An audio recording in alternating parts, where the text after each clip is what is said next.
ainda vai ser sobre máximos e mínimos.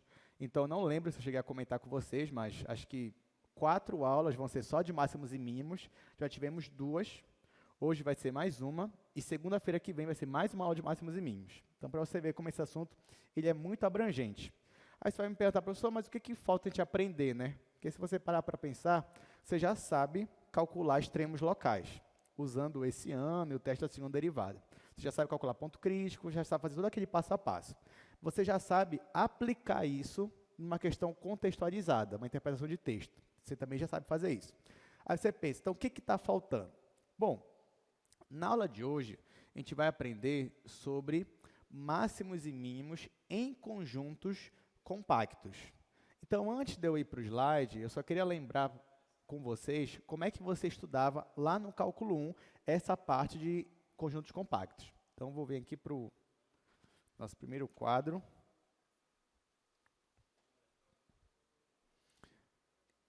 Então, o assunto de hoje, nós vamos ver máximos e mínimos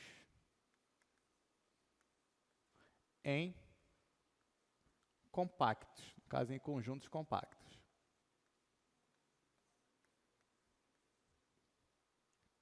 Então, por exemplo, lá no cálculo 1, você estuda bastante lá também como você acha pontos críticos numa função e como você acha máximos e mínimos locais. Você também aprende lá no cálculo 1, assim como a gente já estudou também em cálculo 2, que existem funções que não têm nem máximo nem mínimo. São funções que ou crescentes sempre ou decrescentes sempre. E nesse caso você não tem máximos e mínimos, nem global nem local. Porém, às vezes você pode ter uma função que é crescente, por exemplo, essa reta aqui, mas você pode restringir o domínio dela. E quando você restringe uma função em um intervalo limitado e fechado, o que acontece? Lá no cálculo 1, por exemplo, se você pega e vai restringir, ó, eu não quero para toda a reta, eu quero só para esse intervalo, daqui até aqui. Então, quando você restringe o domínio, é óbvio que o gráfico da sua função, ela muda. E aí, por exemplo, nesse caso aqui, o gráfico dela vai ficar só um pedaço, que vai ser o pedaço daqui para cá, e o resto vai sumir.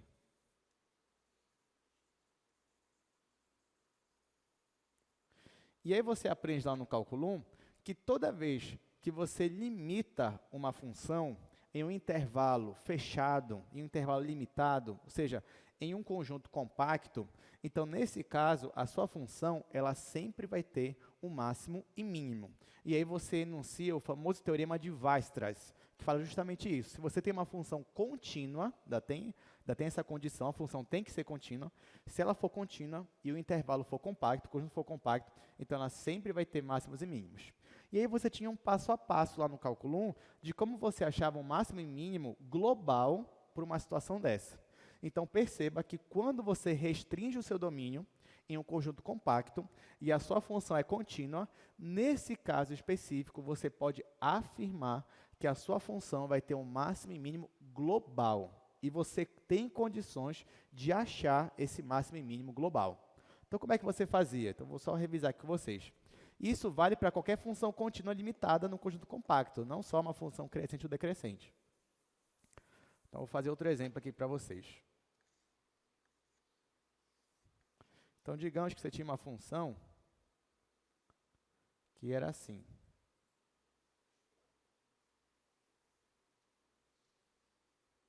Então, olha só, você tinha uma função que estava limitada nesse intervalo aqui, que vai de A até B.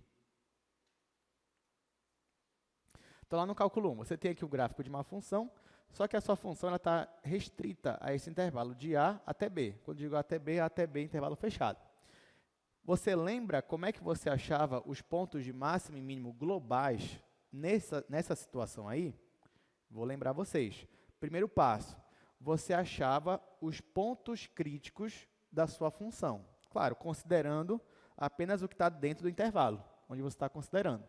Então, o que você fazia lá no cálculo 1? Você pegava a sua função aqui, derivava ela, igualava a zero. Isso é para você achar ponto crítico. Ou você verificava os pontos onde a derivada não existe. Mas nesse caso aqui eu coloquei uma função que a derivada sempre existe.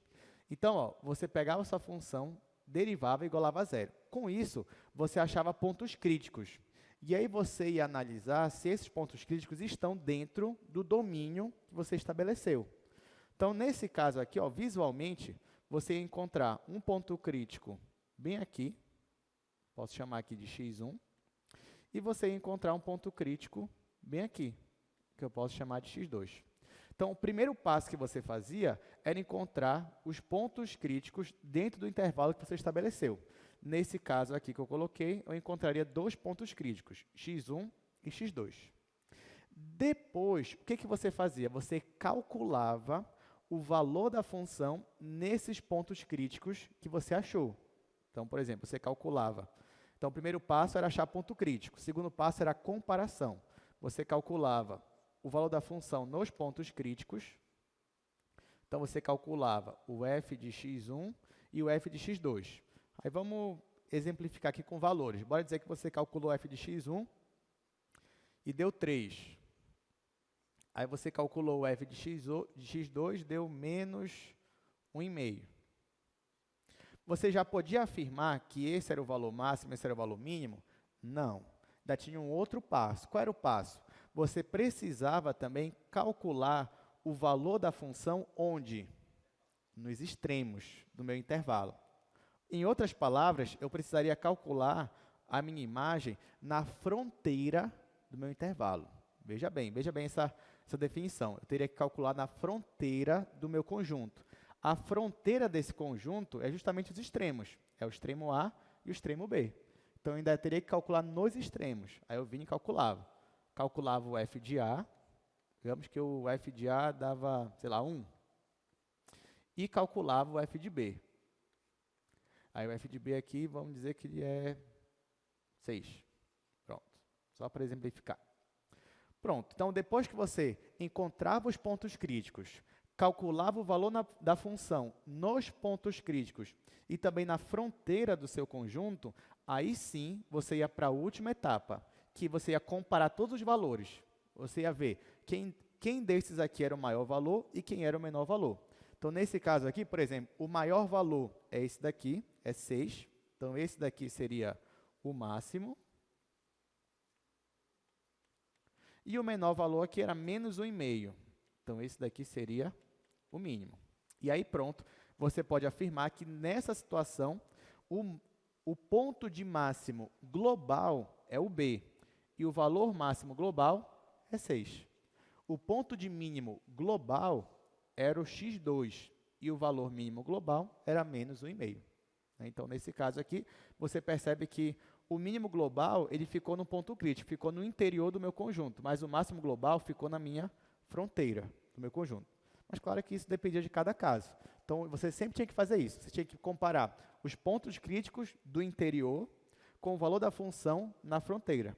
E aí, fazendo essa comparação, você achava o máximo e mínimo. Deu para relembrar? Só essa parte aí? Tá, em cálculo 2, o que vai mudar? Você vai ter uma função de duas variáveis. E vai ficar algumas coisas interessantes agora. Né? Por exemplo, vou fazer aqui no cálculo 2. Digamos que o gráfico da sua função, sei lá, é um gráfico assim.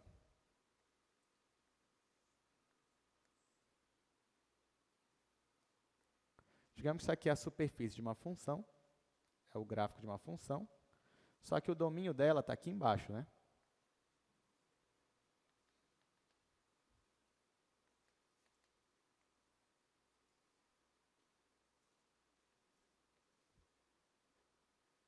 Então, olha só, digamos que aqui você tem a superfície, né, você tem um gráfico de uma função, e aqui embaixo você tem o domínio dela. Só que perceba o seguinte, antes o nosso domínio era o quê? Era uma linha, era uma reta. Se você tem uma reta, quem é a fronteira da reta? É o extremo da reta, são as duas pontas. Agora, o seu domínio não é mais uma linha. Perceba que o seu domínio aqui, ó, ele já é algo bidimensional. O seu domínio aqui agora, nesse caso, ele é um retângulo. Você tem aqui um paralelogramo, digamos assim. Tá? Então, no caso do paralelogramo, como é que a gente vai funcionar? Como é que vai funcionar nesse caso? Você vai continuar calculando os pontos críticos do interior do seu domínio, ou seja, na parte de dentro aqui do seu paralelogramo. Só que na hora que você for calcular na fronteira do seu domínio, eu te pergunto, a fronteira vão ser só 2 pontos? Não. Como é que vai ser a fronteira? Vai ser toda essa linha aqui, ó. Vai ser essa borda, essa outra borda, essa outra borda e essa outra borda. Então, além de você calcular os pontos críticos aqui dentro, você vai ter que comparar com o valor da função na fronteira, ou seja, o valor da função nessa borda, nessa e nessa. Quando você obtiver todos os valores, aí você vai comparar. O maior vai ser o valor máximo, o menor vai ser o valor mínimo. Claro que a gente vai ver isso aqui com calma, né? Mas eu já estou adiantando para vocês qual é o raciocínio. Nesse caso aqui, por exemplo, eu já consigo ver visualmente que o mínimo ele está na fronteira, ele está bem aqui nessa ponta, ó. Aqui eu atinjo o valor mínimo. E o máximo estaria bem aqui, ó. É esse ponto aqui do meu domínio que é meu ponto de máximo. E esse daqui é o meu valor máximo global. Ah, professor, então a fronteira sempre vai ser aqui, sempre vai ser um polígono? Não, necessariamente. Você poderia ter uma outra superfície, por exemplo, assim. E aí, nesse caso, por exemplo, o domínio dela já poderia ser um círculo. Então, por exemplo, digamos que você tem aqui a superfície, esse aqui é o domínio dela. Você já não tem mais um polígono, né? Mas ainda assim, o que você vai ter que fazer? A mesma coisa, você vai ter que pegar a função, calcular os pontos críticos que estão aqui dentro do meu domínio interior, aqui desse meu conjunto, e depois você vai ter que calcular o máximo e mínimo da função que ocorre na fronteira dela, ou seja, nessa linha aqui, formando a nossa circunferência. E aí você vai comparar os valores de máximo e mínimo. O que for maior vai ser o máximo global, o que for menor vai ser o mínimo global. Nesse primeiro caso aqui, perceba que o mínimo e o máximo, eles estão na fronteira. Aqui não, por exemplo, o máximo que a gente encontra aqui está no interior. Seria mais ou menos esse pontinho bem aqui, por exemplo. Ele que me daria aqui o valor máximo global da minha função. Entenderam, gente? Deu para entender essa comparação? Claro que isso aqui é só a ideia, só estou adiantando um pouco para vocês. Agora a gente vai ver algumas teorias para poder chegar no passo a passo de como calcula isso daqui. Antes de eu ir para o slide, agora que você já entendeu o nosso passo a passo, eu quero que você entenda uma outra definição, porque você vai ver que no slide eu vou mostrar um monte de definição em sequência. Então, para ficar uma coisa mais clara, eu vou primeiro comentar com vocês isso. Então, a primeira coisa que eu queria que vocês entendessem é como nós vamos proceder para calcular. E o que mudou do cálculo 1 para o cálculo 2, porque a priori o raciocínio é o mesmo, só mudou principalmente a fronteira. Outra coisa que eu quero que vocês entendam é com relação a um conjunto compacto. O que é um conjunto compacto? Então, só vou fazer uns comentários em cima disso.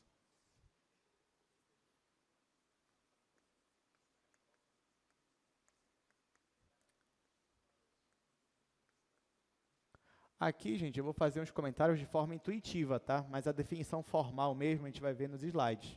Mas, pelo menos, você já vai ter uma ideia do que eu quero dizer quando eu falo de conjunto compacto. Porque note que essa estratégia de você afirmar que vai ter o máximo e mínimo global, você poder afirmar com certeza que vai existir, desde que a função seja contínua, isso só serve para conjunto compacto. Então, eu preciso que vocês entendam o que é um conjunto compacto. Mas, quando a gente está falando em cálculo 2, assim como o cálculo 1, e assim como qualquer Rn, você pode entender um conjunto compacto como sendo um conjunto que é, ao mesmo tempo, limitado e fechado. Tudo bem? Então, ó, isso você pode ir pensando intuitivamente mesmo. Então, para a gente aqui, que estamos com espaços no Rn, conjunto compacto é um conjunto que é limitado e fechado ao mesmo tempo. E eu dou ênfase nisso porque se algum dia, né, talvez algum de vocês se interesse tanto pela matemática, fala assim, eu quero fazer matemática agora, vou fazer uma mestrado de matemática, um doutorado em matemática. Você vai aprender que nem todo, quando você pega conjuntos de dimensão infinita, aí isso que eu estou falando aqui já não vale mais para vocês. Você pode ter um conjunto limitado e fechado, mas que não é compacto. E aí você vai precisar de uma outra definição para compacto. Porque, na verdade, isso que eu estou dizendo para vocês é uma relação de equivalência. Só que essa equivalência, ela se perde para espaços de dimensão infinita. O professor quer dizer que existe espaço de dimensão infinita? Sim, existem espaços de dimensão infinita. Ah, o senhor tem um exemplo? Tenho. O espaço das funções contínuas é um espaço de dimensão infinita. Tá? Mas isso é outra história, isso é outra aí para você se aprofundar no futuro. Então, para a gente aqui, ó, espaços de dimensão finita, né? O R2, por exemplo, a dimensão dele é 2. O R1, dimensão é 1. Rn, dimensão n. Então, para a gente, ó, compacto é um conjunto limitado e fechado. No R1, por exemplo, né, na reta, no cálculo 1, o que é um conjunto ser limitado e fechado? É você ter um intervalo que termina e as extremidades dele serem fechadas. Não era isso? Então, por exemplo, lá no R1, na reta, se você tinha aqui a reta, eu quero um conjunto que seja limitado e fechado. Então, você precisaria de um conjunto assim, ó, bolinha fechada, até aqui, bolinha fechada. Isso era um conjunto limitado e fechado. Ele era fechado porque ele é fechado nas extremidades, e ele era limitado porque você vê que ele tem um fim. Né? Isso eu estou falando de forma lúdica, né? De forma intuitiva. Por exemplo, se eu pegasse daqui até mais infinito, ele ainda seria fechado? Seria, mas ele já não seria mais limitado. Tá? Então, isso aqui não seria compacto. Então, para ser compacto, tem que ser limitado e fechado ao mesmo tempo. Bom, em cálculo 2 é a mesma ideia. Então, por exemplo, só que no cálculo 2, você vai ter superfícies agora, você vai ter objetos bidimensionais. Então, por exemplo, você vai ter aqui o plano cartesiano, e eu te dou aqui, por exemplo, uma circunferência. Só que não só a circunferência, mas o interior dela todinho.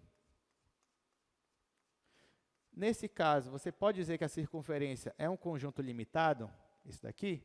O que você acha? Sim. Intuitivamente, você já pode afirmar que ele é limitado. Você pode dizer que ele é fechado? O que você acha? Sim, também porque a borda dele aqui, ó, a circunferência faz parte do conjunto. Se eu tirasse a circunferência, aqui, ó, se eu tirasse a circunferência, ele ia ficar fechado, intuitivamente falando? Já não. Mas a fronteira dele ainda ia ser a circunferência? Sim, ainda seria. Tá? Outra coisa que eu quero que vocês entendam. O que é um ponto interior e um ponto de fronteira? Ainda intuitivamente falando. Bom, é fácil também, intuitivamente falando. O que é um ponto interior? Ponto interior é um ponto que está dentro, aqui, né? Então, por exemplo, se eu tenho aqui essa circunferência, esse círculo, eu tenho um pontinho aqui que está dentro dele. Isso é um ponto interior, porque está dentro. O que seria um ponto de fronteira? Seria um ponto que está aqui na borda. Tá? Então, intuitivamente, isso aqui seria um ponto interior, isso aqui seria um ponto de fronteira. Ah, professor, mas essa fronteira aqui não faz parte do conjunto. Tudo bem, mas ainda assim é um ponto de fronteira para esse conjunto aqui. Deu para entender as ideias? Ok, então agora vamos para algumas definições formais. Qualquer coisa a gente volta aqui para o quadro. E depois a gente vai para os exercícios. Então, hoje nós estamos na aula 20, e na aula 20 nós vamos falar sobre máximos e mínimos em conjuntos compactos. O tempo está voando, né? Já está na aula 20, já está indo para a reta final, terceira avaliação. Bom, então, primeiro eu quero falar sobre conjuntos compactos e depois a gente vai falar sobre esses extremos absolutos. A primeira definição é sobre ponto interior. Né? O que é um ponto interior? Você já sabe, né? Intuitivamente falando. É um ponto que está dentro do conjunto. Tá, só que eu não posso só dar essa definição para vocês, né? Eu tenho que dar uma definição mais elegante, mais formal, coisa mais matemática. Tu não pode chegar, sair daqui e alguém te perguntar, o que é um ponto interior? Tu falar, um ponto que está dentro. Não, você não vai falar isso. Você vai dar a definição formal para ele, matemática. Então, o que é um ponto interior? É um ponto onde você consegue colocar uma bola aberta de centro nele e um raio lá, um raio R, e essa bola aberta, ela está contida no conjunto. É isso que diz. Então, essa é a definição formal. Um ponto interior é quando existe uma bola aberta de centro nesse ponto, e um raio aí que eu não sei qual é, pode ser um raio pequenininho, não tem problema, e essa bola aberta está toda contida no meu conjunto. Nós vamos dizer que A é um conjunto aberto quando todos os pontos de A são pontos interiores. Professor, não entendi. Calma lá, vamos voltar aqui para o meu desenho. Ó, você tem esse meu desenho aqui no quadro 2. E aí eu perguntei anteriormente se esse pontinho bem aqui, ó, ele era um ponto interior. Intuitivamente, você já sabe que é. Agora, matematicamente, por quê? Aí eu te pergunto, será que eu consigo desenhar uma bola aberta de centro nele, de modo que a bola esteja toda ela dentro do conjunto? Consigo, né? É só fazer aqui, ó. Pronto. Toda a bola está dentro do conjunto. Então, isso aqui é um ponto interior. Aí você vai dizer, ah, professor, mas e se eu fizesse um raio maiorzão assim? Ia ficar fora. Não, tudo bem. Mas basta para mim que exista uma bola aberta, nem que seja pequenininha, que esteja dentro. Isso já faz com que seja um ponto interior.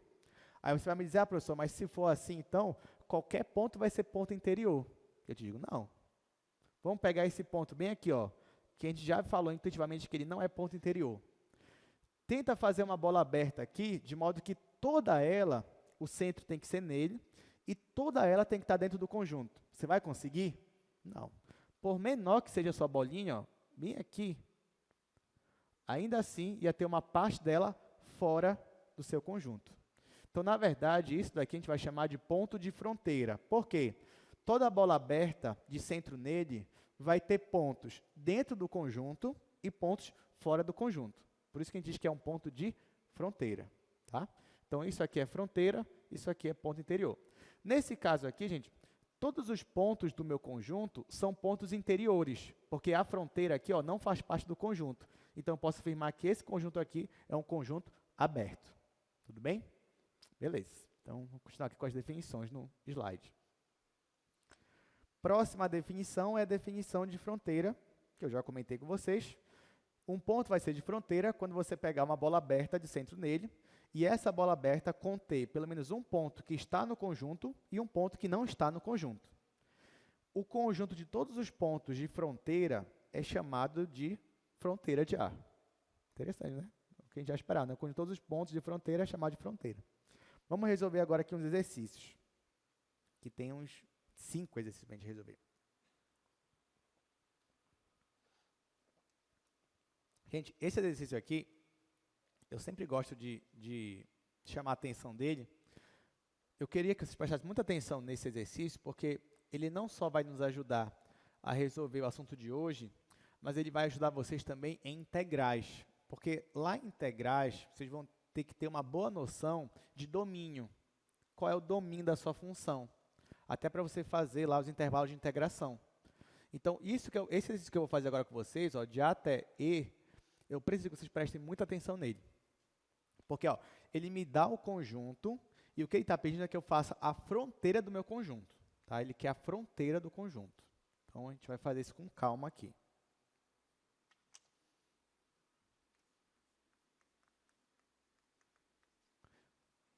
Então, primeiro é o conjunto A.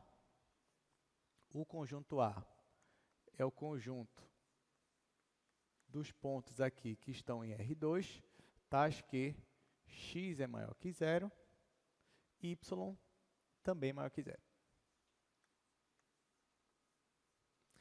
Tá, então vamos fazer isso daqui primeiro. Um bom exercício para você, se quiser, é tentar desenhar esse conjunto A. Então, por exemplo, nossa primeira avaliação, né, eu pedi assim, olha, te dava o conjunto, queria que você desenhasse ele no R2 ou no R3. Então, vamos desenhar isso aqui no R2. A gente só está interessado no R2, por enquanto. Então, ó, no R2, como é que ficaria esse conjunto? Vamos fazer aqui primeiro o plano cartesiano. Aqui eu tenho xy. E note que, olha só, esse conjunto A aqui, ele é os pontos do R2, tais que o x é positivo. Ó, se eu estou assumindo que o x é positivo, eu quero que todos os pontos que estejam à direita aqui do meu eixo y, para poder o x ser positivo. Então, eu vou pintar isso daqui de rosa. Então, ó, por exemplo, o conjunto dos pontos que x é positivo é todo mundo que está à direita aqui do eixo y. Vocês concordam comigo? Qualquer ponto aqui à esquerda, o x já vai ser negativo. Então, isso aqui seria essa condição, o x maior que zero. Agora, a outra condição é que o y também seja positivo. Onde é que estão os pontos onde y é positivo? Os pontos que estão acima do eixo x. Então, seria isso daqui que eu estou colocando de azul. Tá, só que o meu conjunto A, ele não é a união, ele é a interseção dos dois. Então, no caso, o meu conjunto A, ele vai ser só o primeiro quadrante, já que é a interseção dos meus dois conjuntos. Então, vou até apagar aqui e vou apagar aqui. Então, na verdade, o meu conjunto A é essa parte aqui. Agora, eu te pergunto, o eixo X, bem aqui, ó, essa parte do eixo X, ela faz parte do meu conjunto, sim ou não? Não. Por que que não faz parte?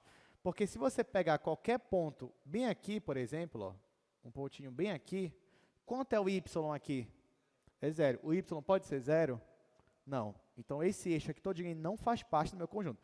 Então, vou até colocar ele aqui, ó, tracejado. A mesma coisa, o eixo y faz parte? Não, porque se você pega qualquer ponto em cima do eixo y, o x é zero. Então, não pode. O x é sempre positivo. Então, aqui, ó, também vou tracejar. Porém, essa parte que eu fiz aqui tracejado, por mais que ela não esteja no meu conjunto, vocês concordam comigo que essa parte é justamente a fronteira do meu conjunto? Sim ou não? Sim, né? Porque qualquer ponto que você pegar aqui e fizer uma bola aberta, sempre vai ter um ponto dentro e um ponto fora do meu conjunto. Então, toda essa parte aqui, ó, daqui e aqui, eu tenho a minha fronteira, inclusive a minha origem também. Esse ponto bem aqui seria a fronteira? Não, porque você poderia pegar uma bola aberta aqui e ela toda não ia estar no conjunto. Então, a fronteira é só mesmo daqui para cá e daqui para cá. Então, pronto. Enxergar a fronteira é mais tranquilo para a gente. Depois que você já desenhou o conjunto aqui geometricamente, provavelmente, mesmo que você não soubesse dessa aula, você já diria que a fronteira é isso daqui, né? Porque a sua intuição já ia lhe levar para essa resposta. Só que a questão é, como é que você representa essa fronteira em forma de conjunto? Então, é isso que eu quero que vocês pratiquem a partir de agora. Então, olha só, para eu representar a fronteira de A, e aqui a gente está colocando como front do conjunto A, ou seja, a fronteira de A, eu vou dividir essa fronteira em duas partes. Vou dividir ela no conjunto A1, união com o conjunto A2. Então, para mim, o conjunto A1, por exemplo, vai ser esse daqui, essa primeira linha aqui de baixo. Esse aqui vai ser meu conjunto A1. E o conjunto A2 vai ser essa daqui. Então, esse aqui vai ser meu conjunto A2. Então, ó, a fronteira, ela é essa linha daqui, mas junto, né, com essa linha daqui. Então, isso que é a minha fronteira. Agora, eu vou escrever, então, quem é o A1 e quem é o A2. Então, no caso do A1, por exemplo, olha como é que eu escrevo. Gente, nessa linha aqui todinha, nesse A1, o que está acontecendo? Quanto é o valor do y aqui sempre no A1? É sempre zero. Então, eu vou dizer que esse conjunto A1 é o conjunto dos pontos x, porque o x está variando, só que x e o y é sempre zero. Ok, então A1 é o conjunto desses pares ordenados, onde o y é sempre zero, e o x, ele é negativo aqui? Não, ele pode ser zero ou positivo. Então, eu escrevo assim, então A1 é o conjunto desses pontos, tais que x é maior ou igual que zero. Tá? Então, isso daqui é a primeira parte da fronteira. Com isso, eu represento só essa linha horizontal aqui, essa semi-reta. Agora, eu vou representar essa outra semi-reta, que é o meu A2. E eu vou usar o mesmo raciocínio. Quem é o meu A2? No caso do A2, quem é sempre zero é o x. X é sempre zero. Então, eu vou dizer que são os pontos 0 e y. Tais que o y, nesse caso aqui, o y é o quê? Também não pode ser negativo, então é maior ou igual a zero. Então, aqui eu coloco y maior ou igual que zero. Então, pronto, representei a minha fronteira. Então, em forma de conjunto, eu representei a fronteira do meu conjunto A. Dividi ela em duas partes e escrevi cada parte aqui separadamente. Alguma dúvida, alguma pergunta? Então, é isso. Então, agora vamos fazer o resto, né? Só tem mais 4 exercícios aqui para a gente fazer. Então, B. Letra B agora. Bom, a letra B ela é bem parecida, né, com a letra A. Só que a única diferença aqui, ó, é que o x e o y eles podem ser maiores ou iguais que zero. Tá, então, vamos fazer. fazer aqui no primeiro quadro.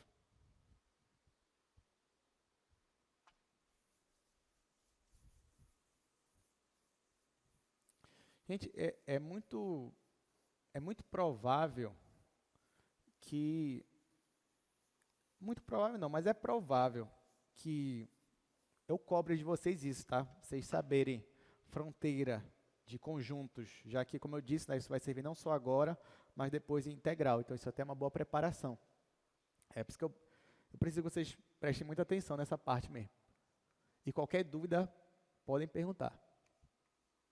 Então, ó, conjunto B agora. Também é o conjunto dos pares ordenados. A única diferença agora é que tanto o x quanto o y, até escrever assim, eles podem ser também zero. Então, x e y é maior ou igual que zero. Esse que é o meu conjunto B.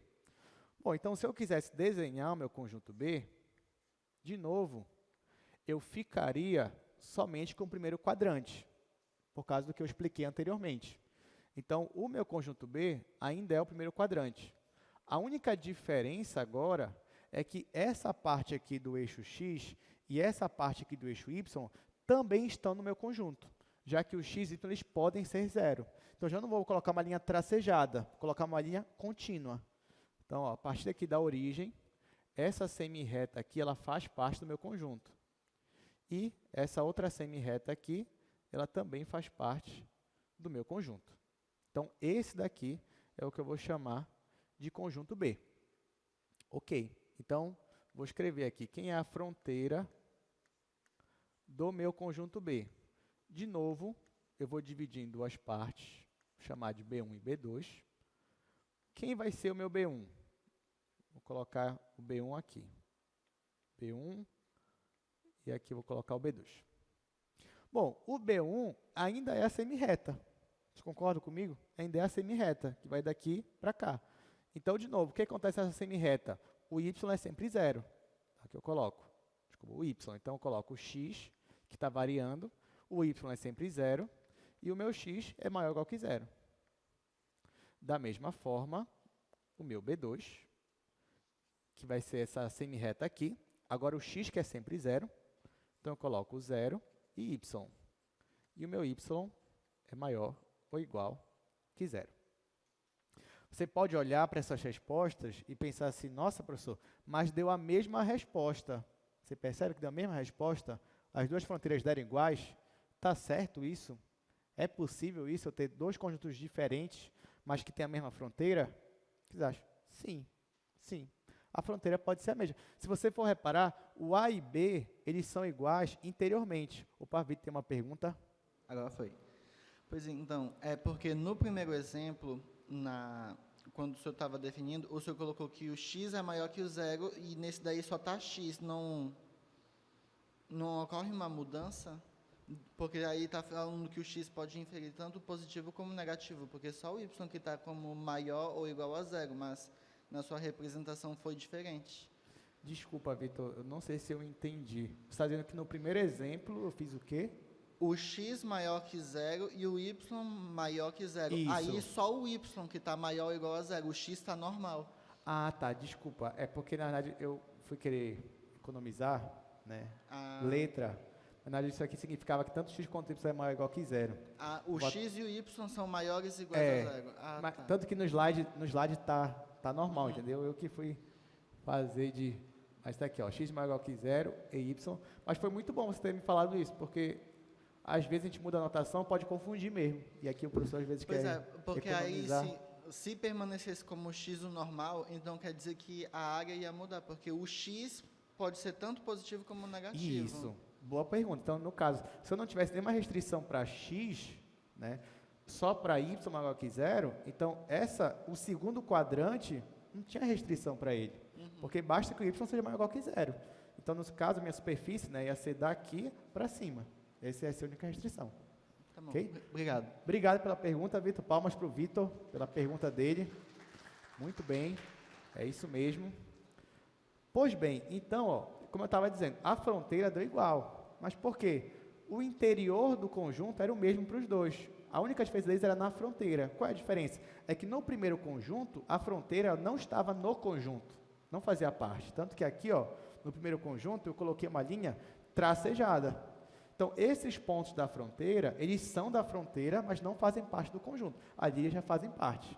Então, por exemplo, aqui, eu não poderia afirmar, por exemplo, que a fronteira está contida, né, ou faz parte do meu conjunto. Isso não acontece.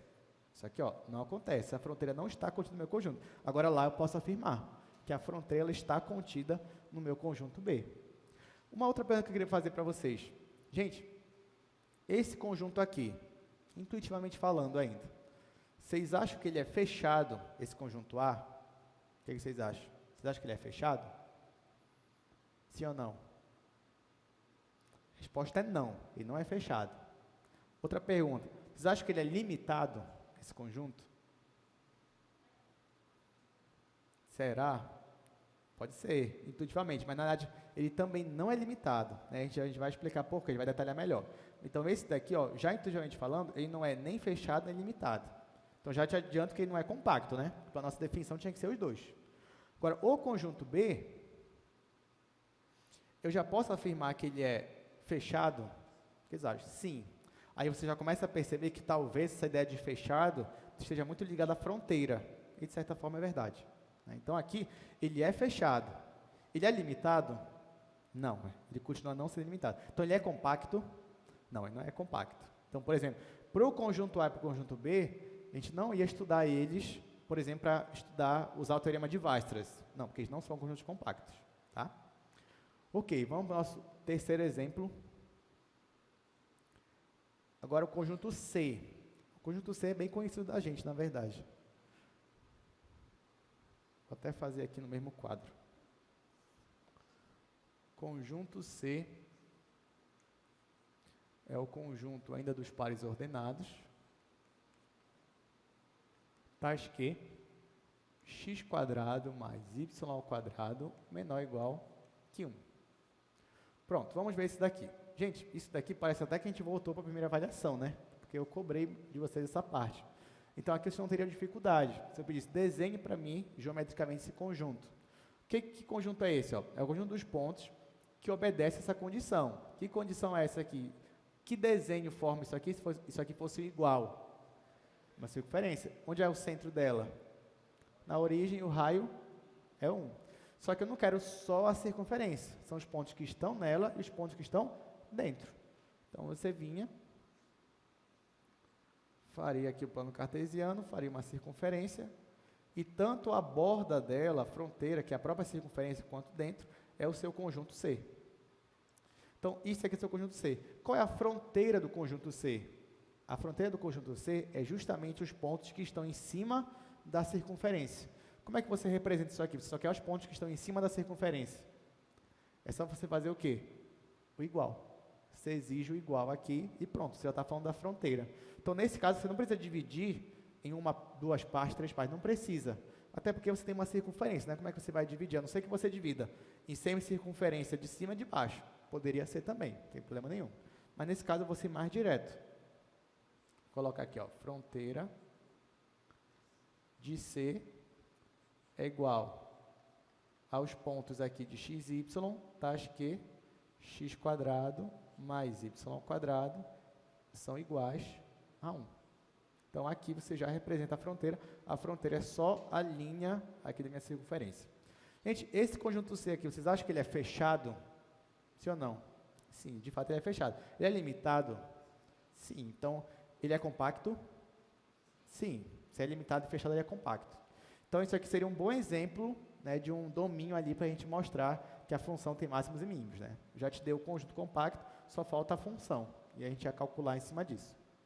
Vamos para o próximo exemplo, letra D, do nosso slide.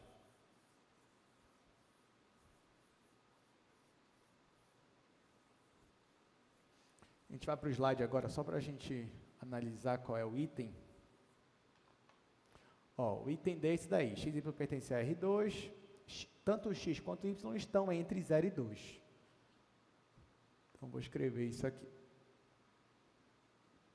Então, x e y pertence ao R2 tal que x está entre 0 e 2, e o meu y também tem 0 e 2. Pronto, então vamos analisar isso daqui. Vocês estão percebendo que, normalmente, eu estou colocando as mesmas condições para x e para y, mas não precisaria, né? Poderia colocar x entre 0 e 2, y entre menos 10 e menos 5. Então, y maior que 0. Ou então, nenhuma restrição para y. Enfim, poderia colocar alguma coisa assim, né? Mas aqui eu estou usando igual. Então, vamos lá. Nesse caso, gente, inclusive, foi assim que caiu na prova de vocês, não foi não? Lá, a primeira prova, prova 1, se eu não me engano, foi isso aqui. Tá vendo? Eu já estava pensando no futuro. Então, ó, nesse caso, o que a gente faz?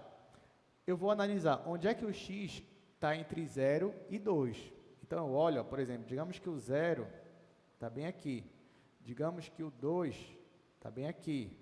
Está aqui o 0, está aqui o 2. Então, dizer que o x está entre 0 e 2, eu estou considerando, ó, todas essas linhas, esse espaço aqui entre o eixo y e aqui, entre essa reta aqui. Então, daqui para cá, o y está entre 0 e 2. O y não, desculpa, o x está entre 0 e 2. Qualquer ponto daqui, eu estou entre 0 e 2. Se eu sair da faixa, eu já não estou mais entre 0 e 2. Aqui eu estou maior que 2, aqui eu estou menor que 0. Só que o y também está entre 0 e 2. Então, para ele, eu vou fazer uma faixa, só que agora é horizontal. Então, y igual a 0 seria justamente aqui o eixo x. Y igual a 2, bora colocar ele aqui. Vamos dizer que aqui é o 2. Né?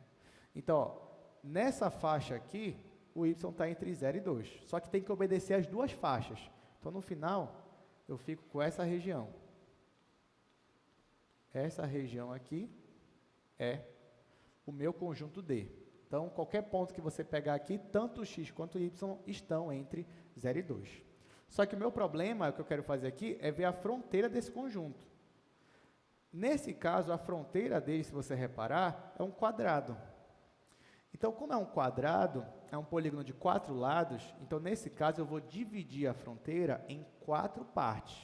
Então, por exemplo, vou chamar esse daqui de baixo de D1, vou chamar esse aqui de D2, chamar esse aqui de D3 e vou chamar esse aqui de D4. Então, ó, a fronteira do meu conjunto, desse meu conjunto D, eu estou dividindo em 4 pedaços. D1, D2, D3, D4. E aí eu tenho que dizer o que é cada um desses. Então, no caso, o D1. Ó, agora me ajudem aqui. O D1 é essa reta, que vai de 0 até 2, essa reta aqui. Aí eu pergunto para vocês, nessa reta que vai daqui para cá, o x, ele tem valor fixo? Ele sempre é o mesmo valor?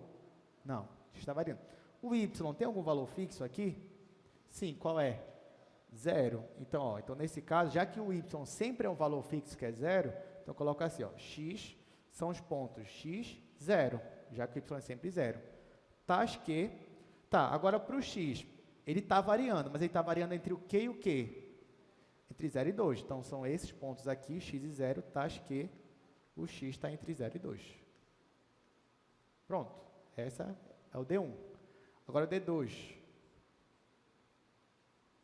No caso do D2, que é essa reta aqui, ó, vertical, o x que é sempre 0. O y está variando entre 0 e 2. Então, vou escrever assim. O x é sempre 0, o y está variando. Só que o y está variando entre 0 e 2. Então, assim que eu vou colocar. Pronto. Terceira agora, ó, D3. Perceba bem aqui, ó. Aqui nessa linha, que vai daqui até aqui, o x tem algum valor fixo? O que você acha? Aqui, ó, nessa linha de cima, o x tem um valor fixo? Ou ele está variando? O x está variando. E o y tem um valor fixo? Fixo em quê? Em 2, é isso mesmo. Então, aqui, ó, no caso de D3, vou escrever para cá. No caso do D3, vocês já me falaram que o x está variando e o y está fixo em 2. Então, são os pontos x, 2. E o x está variando entre o que e o que? O x está variando entre o que e o que? 0 e 2. Então, coloca aqui. X variando entre 0 e 2.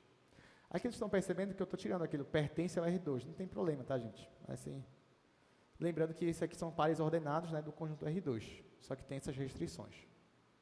Tá, por último agora, essa última reta aqui, ó, que vai daqui até aqui. Nessa reta, o x tem algum valor fixo? Tem, qual é? 2. É o x que é o valor fixo 2, e o y está variando entre 0 e 2. Então, venho aqui e coloco que o x é 2, o y está variando. Variando entre o quê? Entre 0 e 2. Pronto. Acabou. Essa é a fronteira do meu conjunto.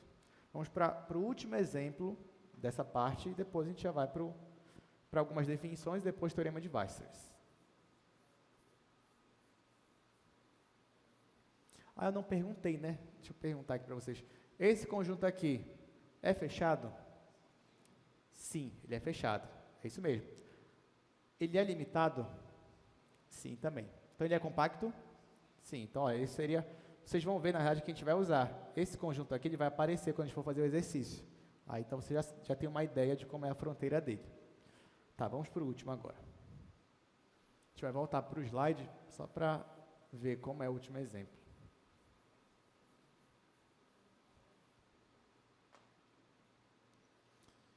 Então, letra E, conjunto, também dos pares ordenados,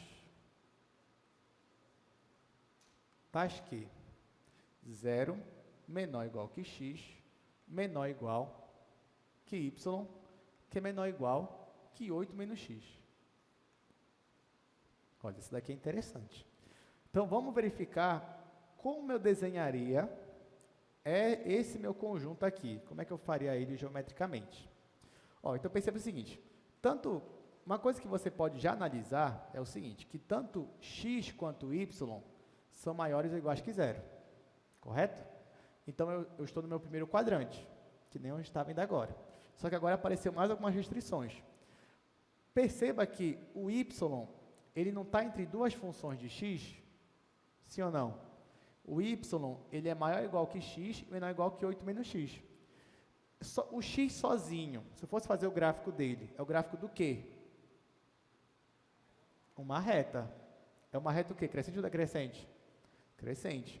8 menos x é o gráfico do quê? Uma reta também. Crescente ou decrescente? Decrescente. Então, o que eu estou dizendo é que o y está acima dessa reta e abaixo dessa reta. Então, um bom passo inicial para mim, na hora que eu for fazer o plano cartesiano, é desenhar a reta x, desenhar a reta 8 menos x. Depois verificar ali o espaço entre elas, porque o espaço entre elas é onde o y está. Então, ó, vou fazer aqui. Vou fazer as retas. Primeiro, eu vou fazer a reta x. A reta x é uma reta crescente que passa pela origem, é a reta identidade. Então, essa aqui vocês já estão bem acostumados com ela. Então, vou fazer aqui uma reta crescente, passando pela origem. Essa daqui, ela já é uma reta decrescente.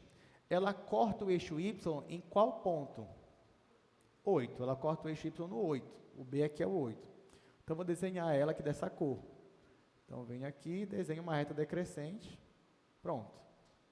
Então, desenhei a reta x, desenhei a reta 8 menos x. Lembrando que bem aqui, eu já sei que esse valor é 8. Ela corta o eixo y no 8. A reta y é igual a x, corta o eixo y justamente aqui na origem. E só falta agora, então, eu descobrir que ponto é esse aqui, ó, de interseção entre as duas retas. Que ponto é esse? Por que é importante eu saber que ponto é esse? Porque não esqueça, ó, que o y ele está acima da reta azul e abaixo da reta rosa.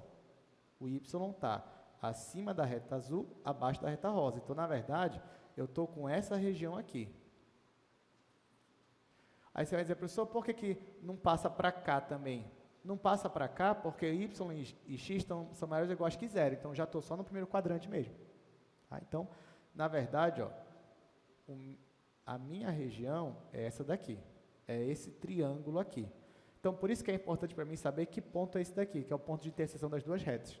Como é que você descobre o ponto de interseção das duas retas? Você iguala as funções. Então, você vem aqui, ó, vou igualar x com 8 menos x. Quando você resolve essa equação, você descobre que o x é igual a 4. Então, na verdade, elas se encontram aqui no x igual a 4. E a imagem delas aqui para x igual a 4 é igual a quanto, gente? Se o x é igual a 4, quanto é esse ponto aqui no y? 4. Porque tanto que se você jogar aqui nessa função, vai dar 4. E se você jogar nessa função, 8 menos 4 vai dar 4 também. Então, aqui a imagem é 4. Pronto. Então, terminamos. Então, essa aqui é a minha região. Todo mundo entendeu essa região? O que foi que a gente fez?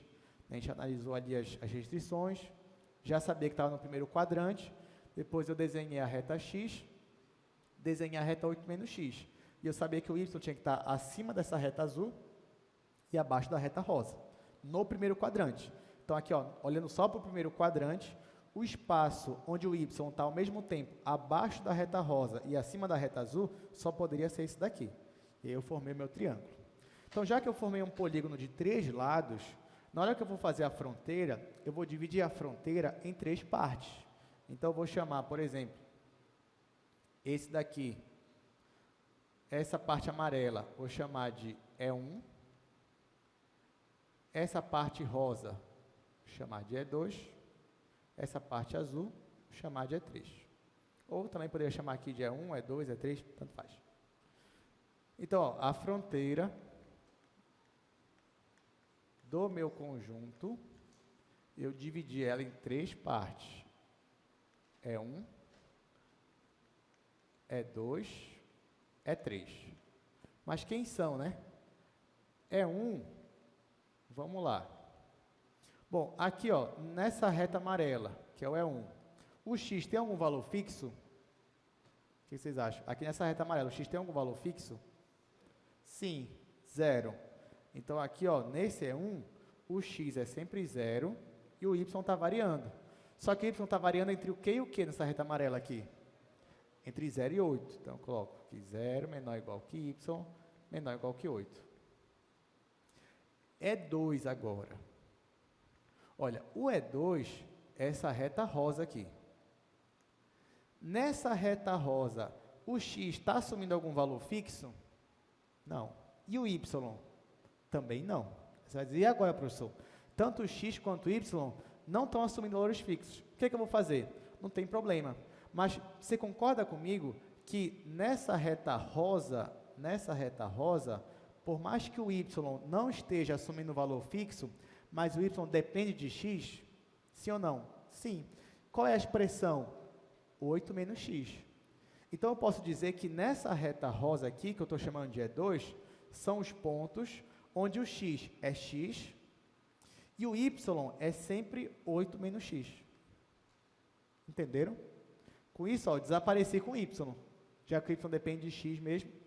Então, o x é sempre x e o y é 8 menos x. Então, agora, e o x está variando nessa reta aqui, ó, daqui para cá, o x está variando entre o que e o que? Entre 0 e 4. Então, coloca aqui o x entre 0 e 4. Bom, agora que eu fiz isso, o último ficou mais fácil, né? Porque, ó, a última reta, que é daqui para cá, tanto o x quanto o y, também, eles estão variando, não tem um valor fixo. Só que essa reta aqui é a reta onde o y é sempre igual a x, ou o x é sempre igual a y. Então, um você pode igualar com o outro. Então, aqui são os pontos que eu coloco x, x. Ou se você quiser colocar y, y também não tem problema nenhum. Vou colocar x, x, ou seja, o y vai ser sempre igual a x nessa reta aqui. E o x aqui, gente, na reta azul, daqui para cá, está variando entre o que e o que? Entre 0 e 4 também. Então, a única diferença dessa para essa é justamente nos pontos, mas a variação do x é a mesma. O x está variando entre 0 e 4. Pronto, alguma pergunta? Então, com isso, ó, encerramos essa parte, né, de conjuntos compactos. Outra coisa que eu ia perguntar para vocês, esse conjunto aqui, gente, vocês acham que ele é fechado? Sim ou não? Sim, ele é fechado. Ele é limitado? Sim, também. Então, ele é compacto? Sim, ele é compacto. Então, ele é um bom exercício também para a gente posteriormente. Então, fica de olho nesse conjunto aqui. Agora, eu só queria dar finalmente a definição de compacto, né? A definição formal aqui para vocês. Então, eu só queria colocar algumas definições aqui, bem rapidamente, no nosso slide. Ó, então, primeiro, afinal, o que é um conjunto fechado? formalmente falando. Ó, então, o conjunto ele é fechado quando o complementar dele é um conjunto aberto. Ou seja, quando você tira o conjunto do R2 e o que sobra é um conjunto aberto. Então, nesse caso, ele é um conjunto fechado. Inclusive, ó, se A é fechado, então a fronteira de A está contida em A, que é o que a gente viu ainda agora também lá no conjunto B. Ilimitado. Dizemos que A é um conjunto limitado quando existe uma bola tal que você pega um raio R, o centro é na origem, e o seu conjunto vai estar dentro dessa bola. E essa bola pode ser, um raio pode ser tão grande quanto você queira. Então, isso é ser um conjunto limitado. E, por fim, né, como eu já falei, o conjunto vai ser compacto se ele vai ser fechado e limitado. Antes da gente ir para o próximo, deixa eu só dar alguns exemplos com esses que a gente já fez aqui, né? Por exemplo, esse conjunto D aqui, gente. Olha só. Esse conjunto D, ele formou esse quadradinho bem aqui, e com a parte de dentro. Quando eu digo complementar é quando você arranca esse conjunto aqui do plano cartesiano. Se você arranca ele, você concorda comigo que o que sobrar, vai sobrar uma coisa assim, ó. Aqui eu estou tracejando porque o lado faz parte, né? Então, ó, o que vai sobrar é essa parte toda aqui de fora. Então, quem é o complementar desse conjunto? É esse conjunto aqui, incluindo isso daqui. Tudo bem? Isso daqui é um conjunto aberto? É. Então, por isso que esse daqui é fechado. Esse daqui é limitado por quê? Por que ele é limitado? Porque se você pega uma bola de centro na origem e um raio grande o suficiente, você não vai conseguir cobrir todo o conjunto? Vai. Então, por isso que é limitado. Aí você diz, professor, mas se eu posso escolher qualquer raio, então isso sempre vai acontecer. Não. Quer ver? Bora para cá agora. Para esse conjunto aqui. Se você faz uma bola de centro na origem e um raio tão grande quanto você queira, você vai conseguir cobrir todo esse conjunto aqui? Não. Então, isso aqui não é limitado. Tá? Então, é isso. Necessariamente, o que é um conjunto fechado e limitado, o que nos dá um conjunto compacto. Então, finalmente, né, vamos para a segunda e última parte da nossa aula, que é falar sobre extremos absolutos. Então, não tem como não falar de extremos absolutos sem citar o Teorema de Weierstrass. Então, o Teorema de Weierstrass ainda é a nossa ferramenta para dizer se uma função ela tem um máximo e mínimo absoluto, se você pode afirmar que ela tem esse máximo e mínimo absoluto. Então, o que diz o teorema agora para a versão do cálculo 2, né? Na verdade, a versão é a mesma, né? O que é? Se você tem uma função contínua e o domínio é um conjunto compacto, então você pode afirmar que existem valores máximos e mínimos globais. Então, ou seja, existem pontos que estão no seu domínio, tais que esse ponto aqui é um ponto de mínimo global e esse segundo ponto aqui é um ponto de máximo global. Então, essa desigualdade aqui ela sempre vai acontecer para qualquer ponto do seu domínio. Então, agora você já sabe. Se você tem uma função contínua e o domínio é um conjunto compacto, você já sabe, tá. Então, pelo teorema de Weierstrass, essa função ela assume valor máximo e mínimo. Então, você pode procurar que você vai achar. A sua procura não vai ser em vão. Agora, sabendo disso, vamos formar, então, aqui um algoritmo, né, aquela nossa famosa receita de bolo. Então, como é que eu consigo achar os máximos e mínimos? Claro que isso aqui não é uma coisa fechada, né, gente? Você pode também organizar do jeito que você quiser, do jeito que você achar melhor, desde que seja uma forma válida. Então, aqui hoje, como é que a gente vai fazer para determinar os extremos em um conjunto compacto? Primeiro, que nem a gente fazia no cálculo 1, a gente vai determinar os pontos críticos da função no interior do meu conjunto. Depois, a gente vai calcular o valor da função nesses pontos críticos que eu achei. Depois, a gente vai determinar o máximo e o mínimo da função na fronteira do meu conjunto. E, por último, eu vou comparar esses valores e o maior valor vai ser o valor máximo, o menor valor vai ser o valor mínimo. Esse que vai ser o raciocínio.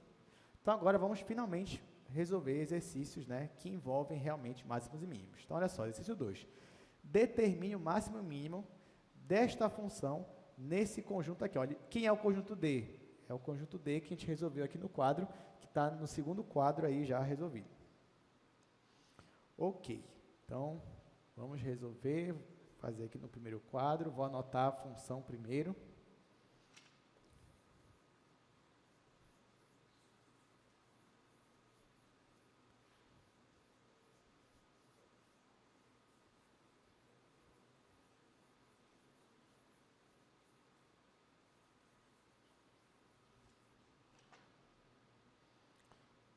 Então, primeira questão.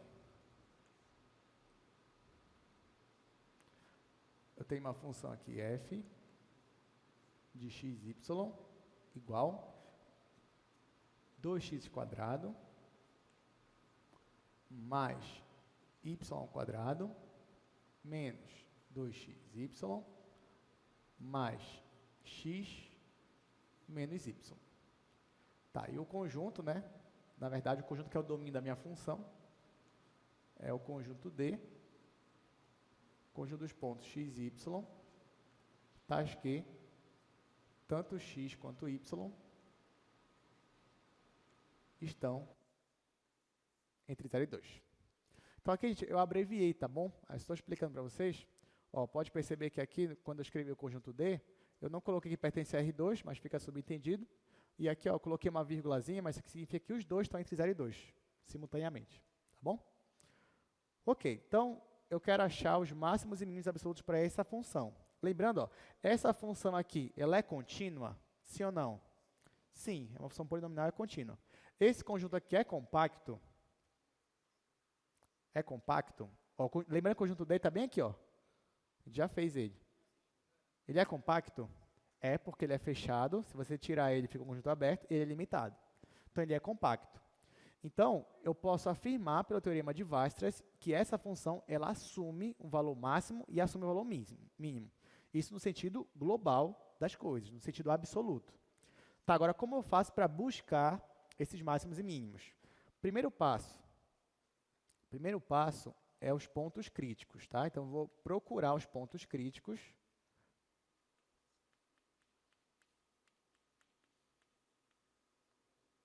E depois eu vou calcular o valor da função nesses pontos críticos. Então, ó, de novo, né? Vamos achar ponto crítico. Como é que acha? Calculo o gradiente igualo a 0, 0. Então, ó, eu vou pegar essa função, derivar em relação a x. Se você reparar, essa aqui é a mesma função que a gente trabalhou nas aulas passadas também. Então, aqui é 4x. Aqui é 0. Aqui é menos 2y. Aqui é mais 1. E aqui vai dar 0. Vou derivar em relação a y. Aqui vai zerar. Aqui vai dar 2y. Aqui vai dar menos 2x. 2x. Ali vai dar mais 2y. Aqui vai zerar. Aqui vai dar menos 1. Então, ó, derivei, fiz as derivadas parciais de primeira ordem. Vou igualar isso aqui a 0. Lembrando que, nesse caso, a função ela tem derivada em todos os pontos, né, do domínio dela. Então, eu só vou procurar ponto crítico onde as derivadas são nulas, simultaneamente, e eu vou resolver esse sistema. Aqui eu já coloquei de um jeito, ó, que você percebe que eu vou somar a equação de cima com a de baixo, porque com isso, ó, vai cortar esse com esse e vai cortar esse com esse. Então, quando eu fizer aqui essa soma, esses daqui vão se simplificar, vai ficar 2x igual a 0, 2x igual a 0, o que, obviamente, o que eu vou ter é que x tem que ser igual a 0. Tá? Então, com isso, eu consigo achar que o meu x é igual a 0. Se o meu x é 0, quanto vale o meu y? Eu vou olhar para essa segunda equação aqui. Quando eu olho para a segunda equação, já igualando o x a 0, eu vou ter 2y menos 1 igual a 0. 2y menos 1 igual a 0. Ou seja, o y é igual a meio. Então, eu acho um único ponto crítico para cá. O único ponto crítico para cá é o ponto 0 e meio. Porém, olha lá, o ponto crítico que eu achei foi o ponto 0 e meio. Só que não esqueçam que, nesse caso, eu só estou considerando pontos críticos no interior do meu conjunto. Eu te pergunto, esse ponto aqui está no interior do meu conjunto? O que você acha? Aí vamos ver aqui, ó. Vamos ver aqui, está aqui já o meu conjunto, né? Onde é que está o ponto 0 e meio? Ó, você vai pegar 0 em x, está aqui, meio em y. Meio está mais ou menos, sei lá, você pode colocar por aqui. Eu te pergunto, esse ponto aqui, ele está no interior ou ele está na fronteira? Ele está na fronteira. Então, nesse caso, eu não vou calcular nele ainda. Mas você pode dizer, professor, mas inevitavelmente, quando eu for olhar na fronteira, eu não vou ter que calcular nele? Sim. Então, você não vai escapar. Uma hora você vai ter que calcular nele. Mas por questões didáticas, eu vou obedecer, né? Então, se eu disse que eu só ia calcular no interior, então eu vou calcular só no interior. Então, esse ponto aqui, 0,5, ele não faz parte do interior do meu conjunto. Se ele não faz parte, então aqui eu vou escrever, ó, ele não faz parte, não pertence ao interior. Vou colocar assim, int do meu conjunto D. O que significa isso? Que eu não vou calcular, pelo menos por enquanto, eu não vou calcular o valor da função para esse ponto, já que ele não pertence ao meu interior. Então, a primeira parte termina aqui. Vamos para a segunda parte agora. Gente, essa segunda parte aqui, na verdade, que eu vou fazer, ela não tem lá no algoritmo, mas eu creio que, assim, por questões didáticas, ela fica mais simples. É uma dica, na verdade, que eu vou dar para vocês. Você sempre tem que olhar como é a sua fronteira. Então, por exemplo, nesse caso aqui, olhando para a nossa fronteira, ela não é um polígono, ela é um polígono. Então, uma dica que eu vou lhe dar. Toda vez que a sua fronteira for um polígono, eu vou acrescentar uma etapa a mais. Qual é a minha etapa? Porque agora, a segunda etapa seria calcular o valor da função na fronteira, os máximos e mínimos da fronteira. Só que, como a minha fronteira é um polígono, ela tem vértices, correto?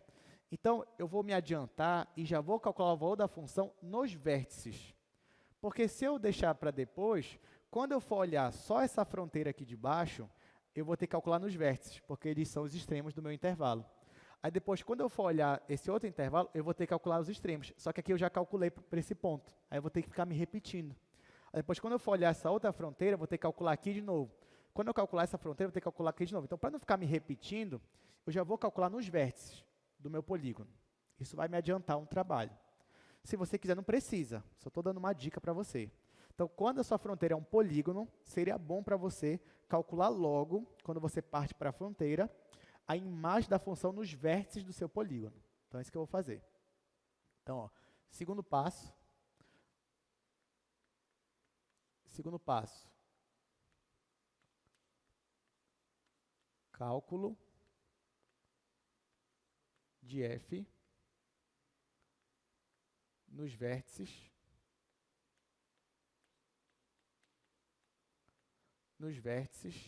da fronteira.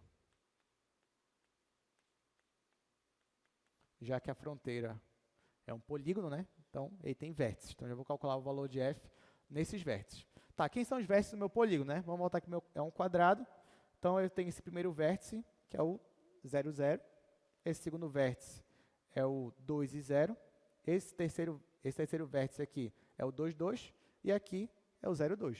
Então, vou calcular nesses vértices. Então, ó, vou começar calculando no ponto 0, 2. Isso é o valor da função, não é da derivada dela. Então, eu olho para a minha função aqui, ó, e no lugar do x, eu vou colocar 0. Isso já vai me ajudar bastante, né? Porque aqui vai zerar, aqui vai zerar, aqui vai zerar. Só vai sobrar esse e esse. No lugar do y, eu vou colocar 2. Então, vai ficar 2 ao quadrado menos 2. 4 menos 2 é 2. Então, a imagem aqui deu 2. Agora, eu vou calcular no outro vértice, que é o ponto 0, 0. No 0, 0, ó, x e y são 0, então tudo vai zerar. E a imagem vai dar 0.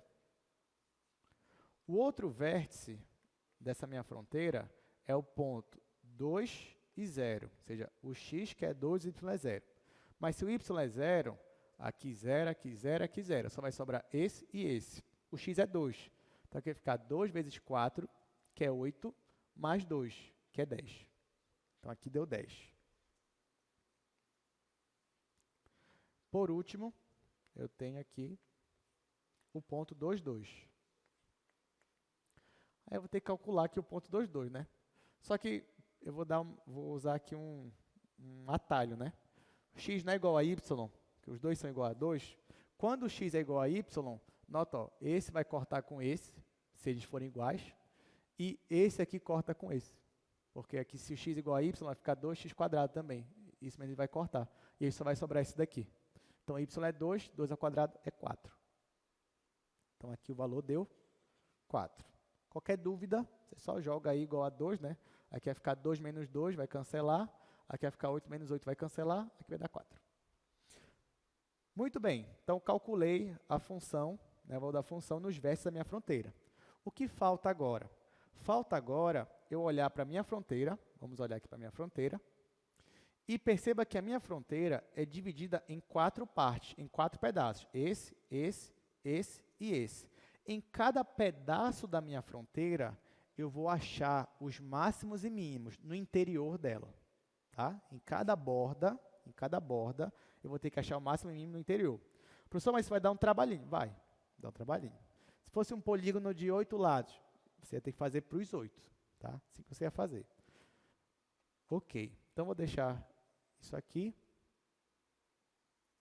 Vou ter que apagar, porque eu vou precisar de espaço. Mas vou deixar pelo menos o desenho aqui.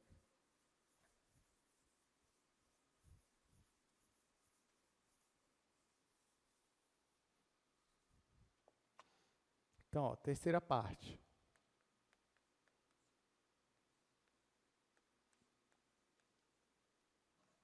Aliás, não, vou colocar assim. Terceira parte, eu vou achar os máximos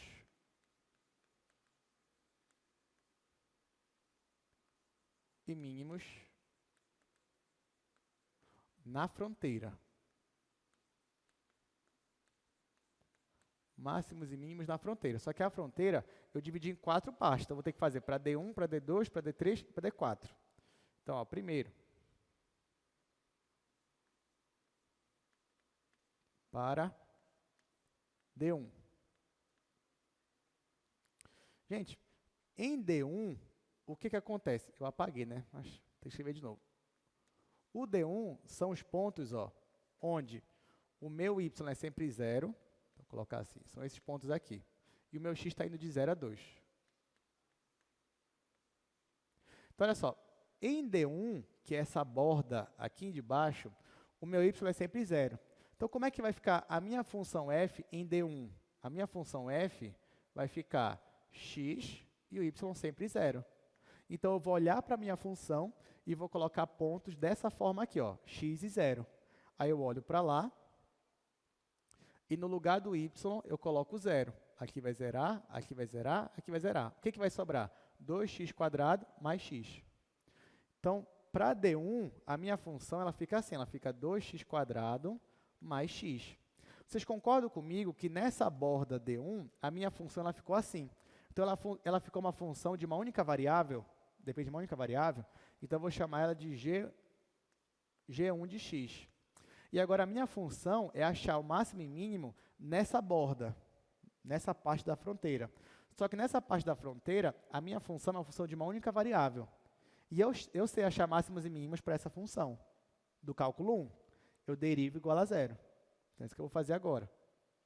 Então, aqui, ó, eu vou pegar G1, vou derivar igual a 0. Derivada disso daqui vai ficar 4x mais 1 igual a 0. Resolvendo essa conta, eu encontro que x é igual a menos 1/4. Gente, só que nesse meu conjunto aqui, o x pode assumir o valor menos 1/4? Não. Não, porque o x está entre 0 e 2. Então, aqui, ó, ele não pertence ao interior aqui desse conjunto, que é o intervalo 0 e 2. Então, vou ignorar esse ponto. Não preciso calcular em cima dele, porque não faz parte aqui do meu conjunto. Terminou aqui. Vamos para o segundo. Agora, para D2. D2, ele é parecido, só que o x que é 0, né? Porque é essa linha aqui. Então, vem aqui, ó, são os pontos 0 e y. Taxa que y está entre 0 e 2. Então, agora você já sabe. Nesse conjunto D2, você vai olhar lá para a sua função e igualar o x a 0 na sua função f. Então, a sua função f vai ficar f de 0y e vai ser igual. Aí eu volto aqui para a minha função, igualo x a 0, aqui vai zerar, aqui vai zerar, aqui vai zerar. Sobra só y² menos y.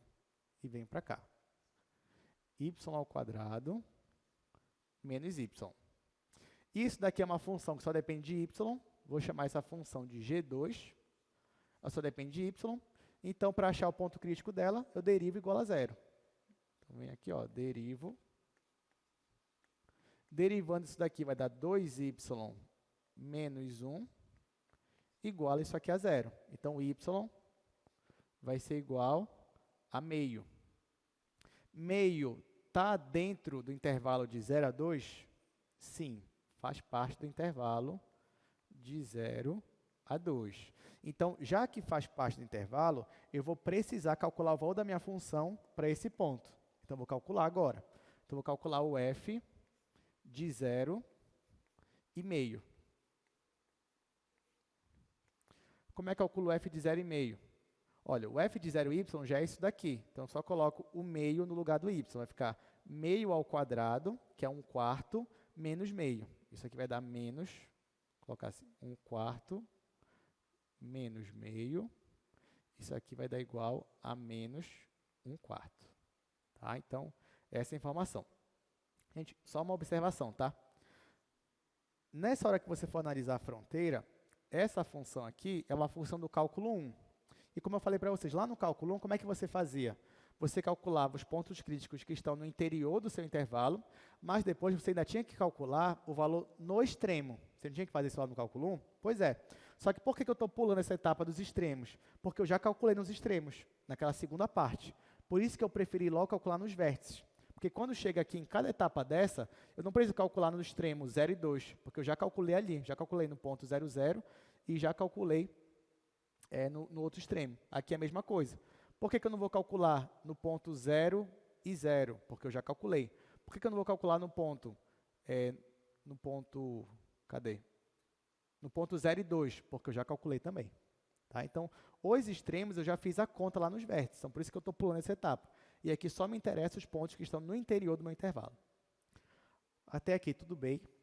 Então, vamos continuar então. Ainda faltam duas bordas aí para a gente ver, D3 e D4. Aí já estamos chegando ao final. Depois disso, só falta a comparação.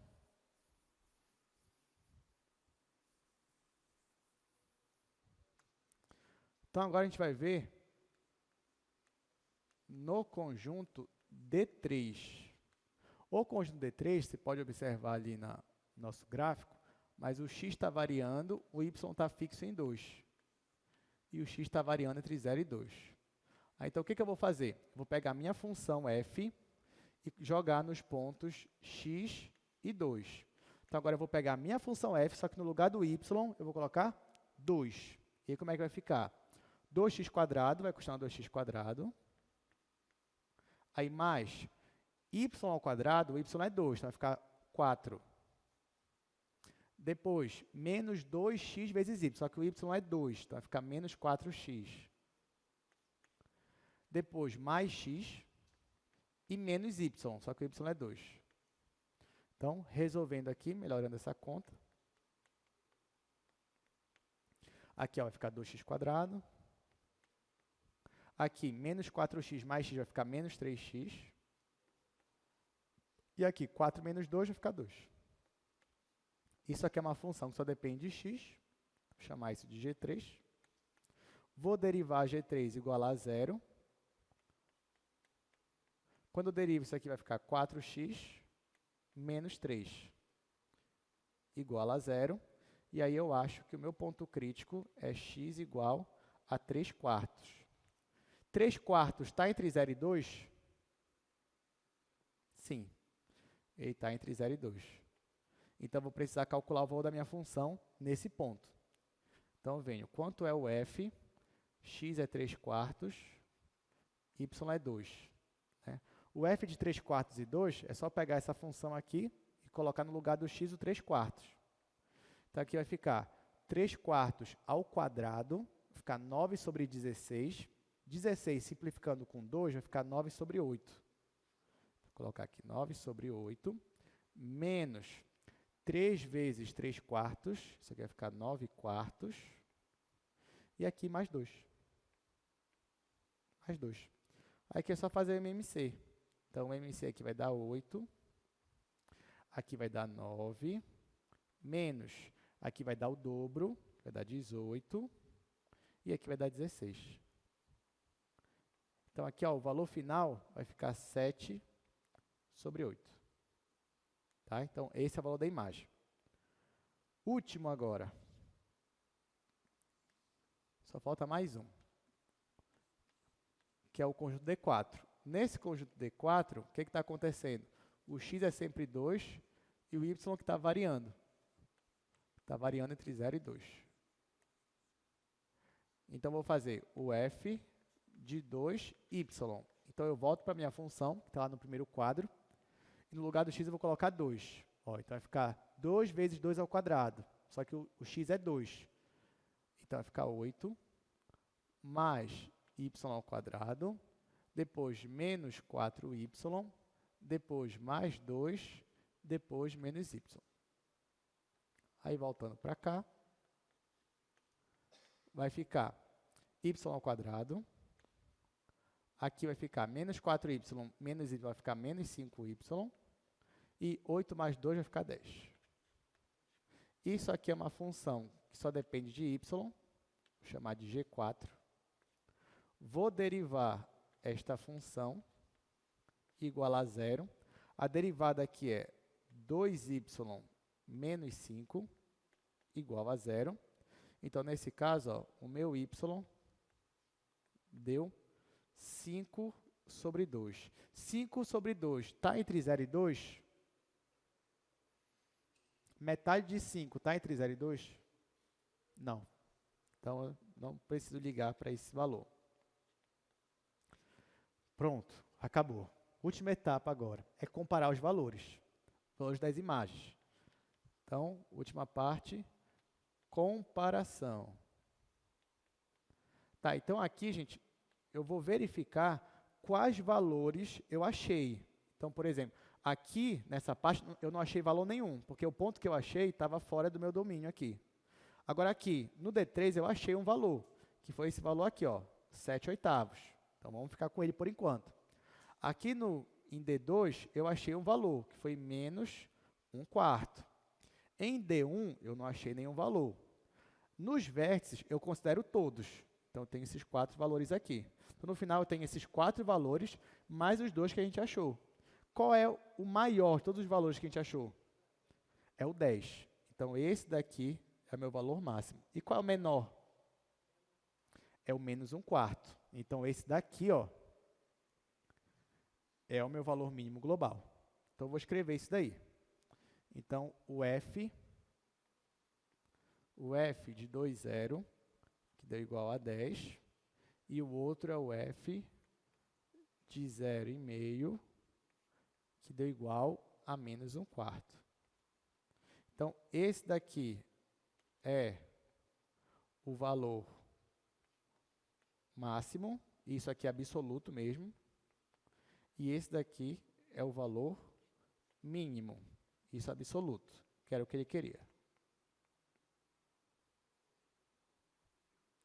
Pronto, encerramos. Então, só deu um trabalho, mas não foi tão difícil, né? Todo mundo entendeu? Alguma pergunta? Ok, a gente já tem uns 15 minutos. Eu vou mostrar isso daqui no gráfico da função, só para a gente enxergar melhor. Depois a gente vai, pelo menos, começar a resolver uma questão. Então, ó, vou colocar aqui no GeoGebra.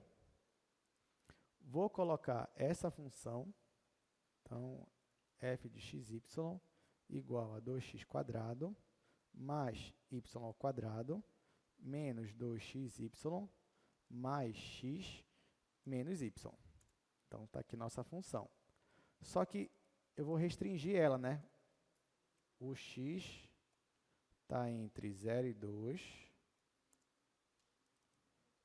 e o y também está entre 0 e 2. Então, ó, quando eu restringi a minha função, ficou só esse pedaço aqui de superfície. Aí, como eu restringi ela no conjunto compacto, por isso que eu consegui obter o máximo e o mínimo para ela. O mínimo eu já tinha, né? Então, ó, vou colocar aqui o mínimo, eu já sei que é 0 e meio. E depois, f de 0 e meio. Então, está aqui, ponto de mínimo. Agora, o ponto de máximo. O ponto de máximo é o ponto 2, 0 e a imagem da função nesse ponto. Ó, aqui não está aparecendo ainda porque eu tenho que esticar um pouco mais. Então, está aqui. Então, ó, a função, quando eu restringi ela nesse conjunto, nesse quadrado aqui embaixo, ela assumiu também um valor máximo global. Antes, ela só tinha um mínimo global. Mas quando eu restringi, ela assumiu também o máximo global. Então, está aqui o ponto mínimo e o ponto de máximo. Tudo bem? Deu para entender essa parte? Que é essa daqui, ó. Suponha que essa função t de xy, 4 menos x quadrado menos y quadrado, forneça a temperatura de uma placa. Só que essa placa, ó, ela é moldada por esse conjunto aqui, que é aquele nosso triângulo que a gente fez ainda agora. Determine o ponto de menor temperatura da placa. Então, vamos tentar fazer isso daí.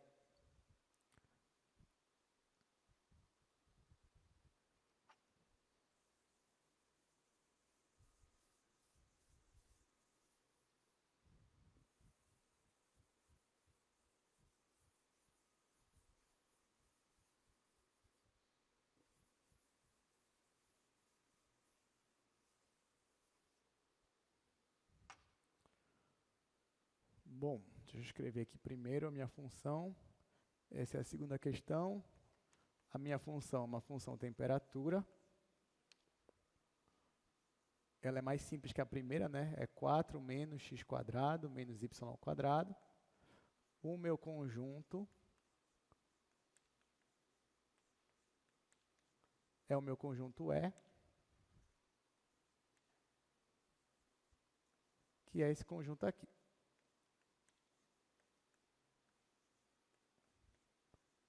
Pronto. Esse conjunto E ele já tem um desenho, né, que a gente fez ainda agora. Vou logo desenhar ele aqui, então, no quadro para vocês.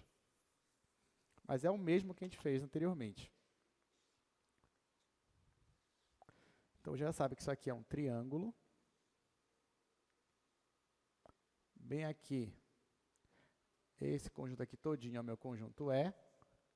Esse ponto aqui, você já sabe que é o ponto 4. Aqui é o ponto 8. E aqui é o 0, né? É a origem. Tá, então esse aqui é o nosso conjunto. Então você percebe que ele é um triângulo, então ele vai ter 3 vértices. Vai ter o 0, 0, vai ter esse daqui que é o 4, 4, né? A gente viu isso agora também. E vai ter esse daqui que é o 0, 8. Então pronto, agora vamos voltar aqui para a questão. Então, ó, ele quer que eu ache a menor temperatura, sendo que a minha função ela tá restrita a esse conjunto. Esse conjunto é compacto, essa função é contínua, então, pelo teorema de Weierstrass, existe o máximo e mínimo. O primeiro passo, eu vou achar os pontos críticos para essa função. Só que eu venho, ó, vou derivar em relação a x, fica só menos 2x. Vou derivar em relação a y, fica só menos 2y. Igual a 0. Quando eu igualo a 0, eu percebo que o único ponto crítico é o 0, 0. Só que eu te pergunto, o ponto 0, 0 está no interior dessa minha função? Vamos ver. Olha aqui para o triângulo. O 0, 0 é a origem. Então, é esse ponto bem aqui. Ele está no interior do meu conjunto? Não, ele está na fronteira. Então, por enquanto, eu vou ignorar ele. Então, ó, o meu conjunto é esse daqui. Então, já que ele não está no interior, eu vou só colocar aqui, ó, que não pertence ao interior, né, do meu conjunto E. Pronto, não vou fazer mais nada. Se ele pertencesse, o que eu ia ter que fazer agora? Calcular o valor da função no ponto. E só. Segundo passo, eu vou calcular o valor da função nos vértices da fronteira, porque essa minha fronteira, ela é um polígono. Então, já que é um polígono, eu vou calcular na fronteira logo. Lembrando que ele tem 3 pontos na fronteira. Tem o 0, 0, tem esse daqui que é o 4, 4 e tem esse daqui que é o 0, 8. Vou calcular para os 3. Então, primeiro, vou calcular para o ponto 0, 0. Aí eu venho aqui na minha função, no lugar do x é 0, no lugar do y é 0. 0 e 0, só sobra o 4. Vou calcular agora no outro ponto de fronteira, que é o ponto 0 e 8. Então, aqui é 0, vai zerar, aqui é 8. 8 ao quadrado é 64. 4 menos 64, menos 60. E, por último, outro ponto de fronteira é o ponto 4, 4. Outro ponto de vértice, né? Desculpa. E aqui, quando eu coloco 4, vai ficar menos 16, menos 32. Mais 4, menos 28. Pronto. Próximo passo, eu vou calcular agora nas bordas da minha fronteira. Então, vamos chamar esse daqui de E1, vamos chamar esse aqui de E2 e vamos chamar esse aqui de E3. Vamos fazer para cada um.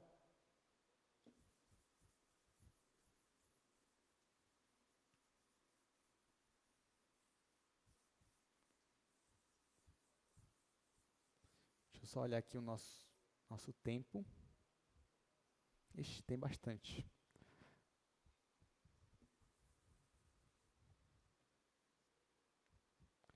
Então, vamos lá. Primeiro, eu vou fazer para E1. Tá, o que acontece no E1? O x é sempre 0.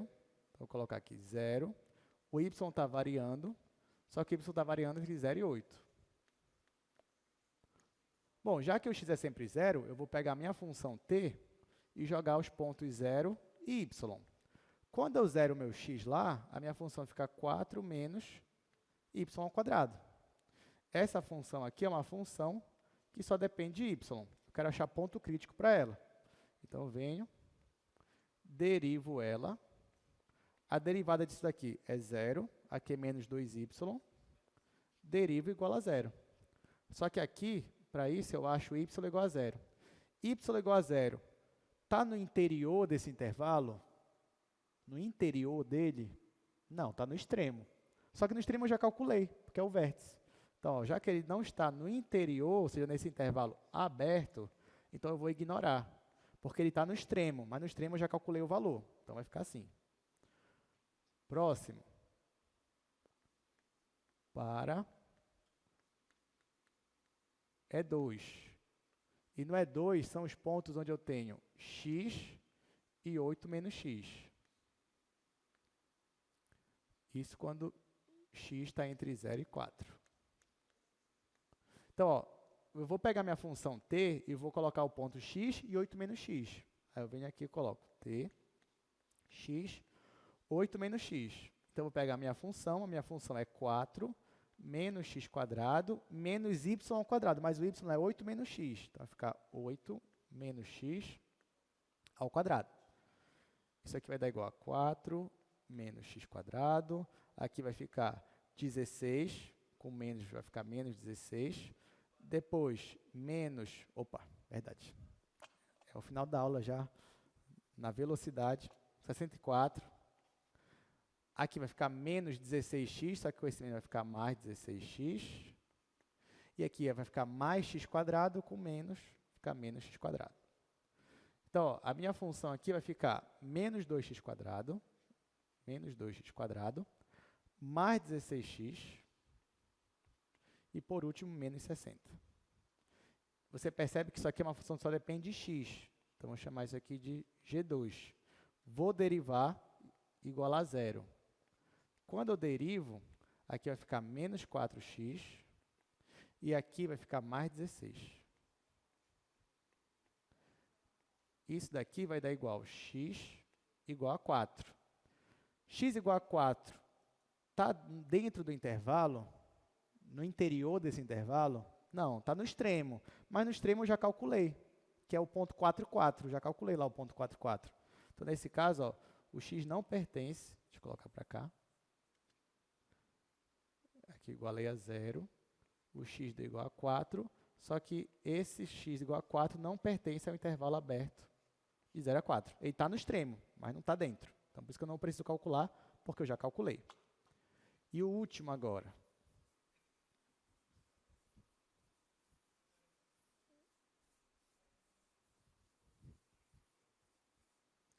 Último intervalo agora. E o meu x está entre 0 e 4. Pronto. Nessa última borda, né, o y é igual a x. Então, eu pego a minha função t, coloco x e x. O que vai me dar 4 menos 2x quadrado. Já que vai ficar menos x quadrado menos x quadrado. Isso daqui é uma função que só depende de x. Vou chamar ela de G3. Vou derivar essa função. Quando eu derivo, aqui vai ficar menos 4x igual a 0. E eu vou ter que x igual a 0. X igual a 0 faz parte ou não faz parte do interior desse intervalo? Não faz parte. Está no extremo, mas não faz parte dentro.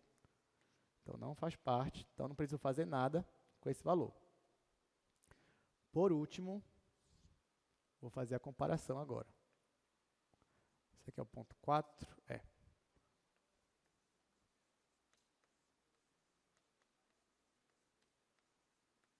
Tá, então vamos lá. Nessa terceira borda, o meu ponto estava no extremo, não estava no interior, então não precisei calcular nada aqui, então não obtive nenhum valor na imagem. Na segunda borda, a mesma coisa. O ponto que eu achei estava no extremo, não estava no interior, então não calculei nenhum valor aqui. Na primeira borda, a mesma coisa, não calculei nenhum valor porque o ponto estava no extremo, não estava no interior. Então aqui eu não obtive nenhuma imagem.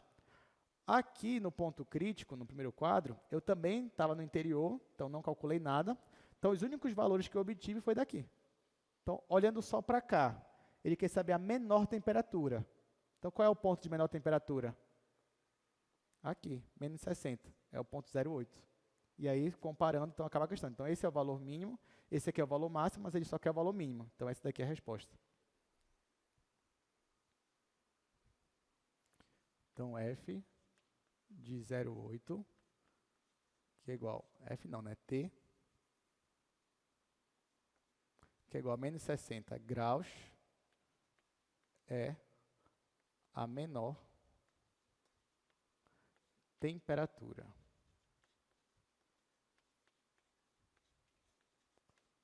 Então, com isso, encerramos, né, essa questão. Bom, então é isso. Lembrando que sexta-feira vocês não vão ter a prova de primeira chamada, vai ter prova de segunda chamada, para o pessoal que solicitou. E vocês vão ter aula de monitoria. Não faltem, porque vai ser 1h40 só de exercício. Então, isso é muito importante para a prova de vocês. Bom, então é isso. Acabamos nossa aula. Vejo vocês na semana que vem. Até mais.